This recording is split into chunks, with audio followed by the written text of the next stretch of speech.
1592년 여름, 조선은 무너지고 있었습니다. 불과 20일 만에 한양이 함락되고 국왕선조는 의주까지 피란길에 올랐습니다. 부산에서 평양까지 일본군의 진격은 멈출 줄을 몰랐습니다. 이 절망의 순간, 조선이 손을 내밀 수 있는 곳은 단 하나였습니다. 명나라였습니다. 그런데 명나라는 왜 조선을 도우러 왔을까요? 단순한 우방의 의리였을까요? 아니면 그 이면에 더 냉혹한 계산이 있었을까요? 오늘은 임진왜란의 분수령, 명군 참전과 평양성 탈환의 이야기를 들려드리겠습니다. 지난 편에서 우리는 이순신 함대의 해전 승리와 의병들의 처절한 저항을 함께 보았습니다. 하지만 육상 전선은 여전히 일본군에게 유리하게 기울어져 있었습니다. 1592년 7월, 일본군은 마침내 평양성마저 점령했습니다. 고니시 유키나가가 이끄는 제1군이 대동강을 건너 평양에 입성한 것입니다. 선조는 평양을 버리고 더 북쪽인 의주로 몸을 피했습니다. 의주에서 선조가 할 수 있는 일은 사실상 명나라의 구원을 청하는 것뿐이었습니다. 선조의 사신들은 국경을 넘어 명나라 조정에 연신원군을 요청했습니다. 그런데 명나라의 반응은 처음부터 적극적이지 않았습니다.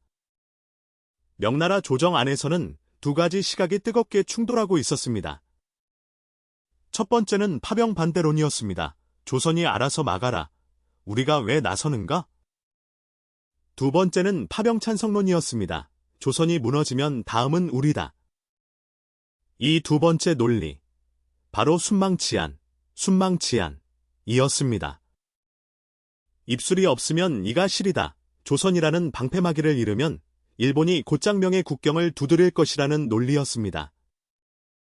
명나라 만력제는 결국 이 논리를 받아들였습니다.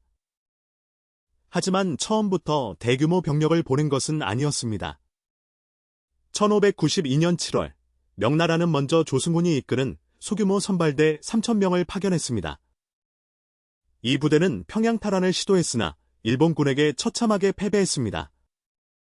일본군의 조총 앞에 명군 기병은 속절없이 무너졌습니다.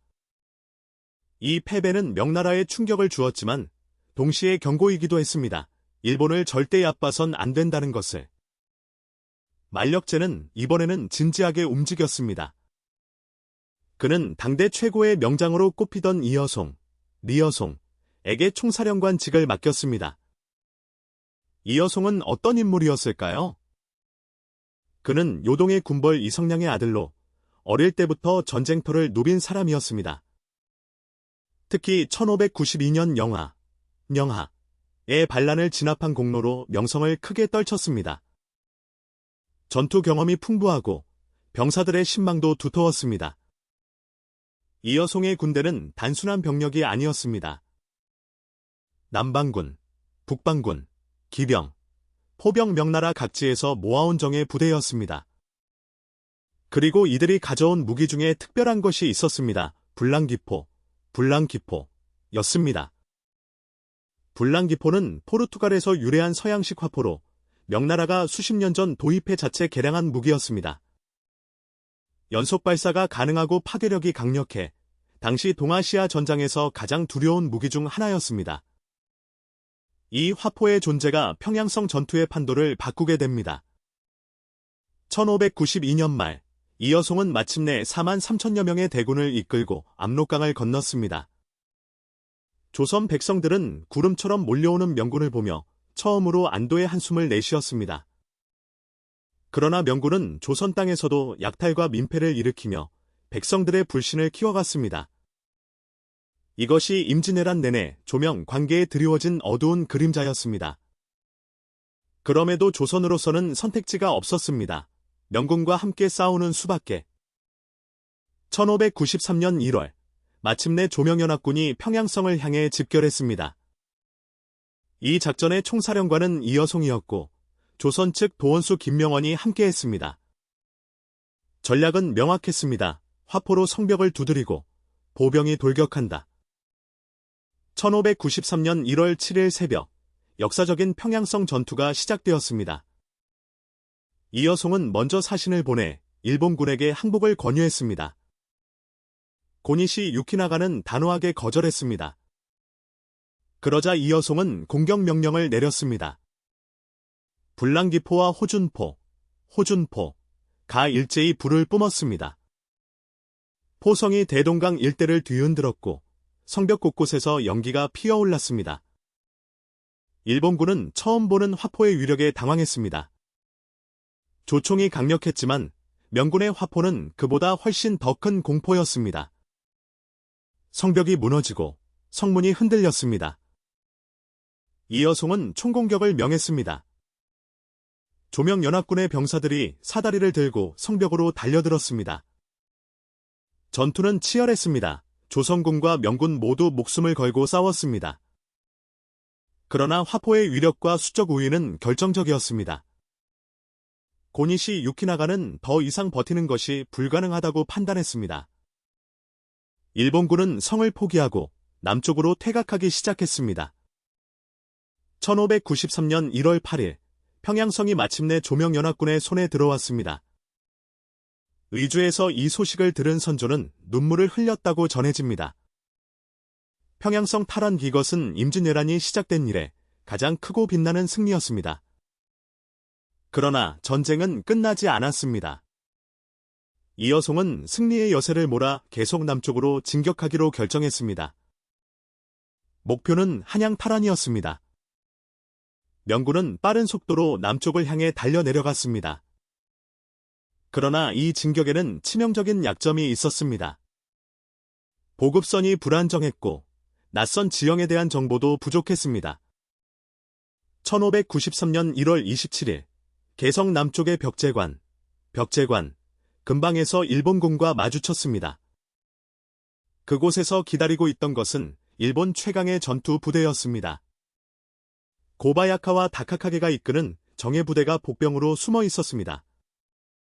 명군 선봉대는 처음에 일본군의 규모를 크게 과소평가했습니다. 가벼운 척후전으로 시작한 전투는 순식간에 대규모 교전으로 번졌습니다. 진흙탕 지형에서 명군 기병은 제 속도를 낼 수 없었습니다. 일본군은 진흙 속에서도 조총을 정확하게 활용했습니다. 이여송 본인도 위험에 처했고 부장들이 사력을 다해 그를 구출했습니다.